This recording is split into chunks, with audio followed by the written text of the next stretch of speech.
Siz ham kechasi bilan 8 soat, 10 soat uxlasangiz ham go'yoki tuni bilan og'ir mehnat qilgandek holsiz va charchoq bilan uyg'onyapsizmi?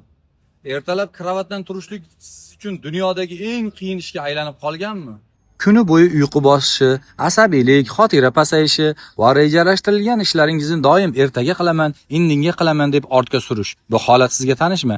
Tabiat buni vitamin yetishmasligi yoki depressiya deb tushuntiradi, ammo dinda buning ortida boshqa sir borligi aytiladi.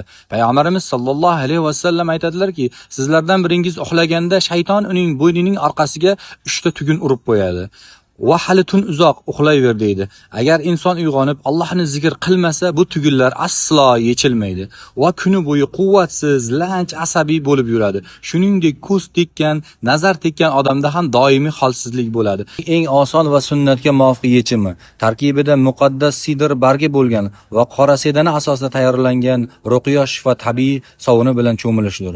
Bu sovun tanadagi barcha charchoq, ko'z, hasad, nazar asoratlarini suv bilan oqizib yuboradi. Sog'lom odam ham cho'milsa, bu bilan yuvinsa tanasida mislsiz quvvat va qushdek yengillik his qiladi.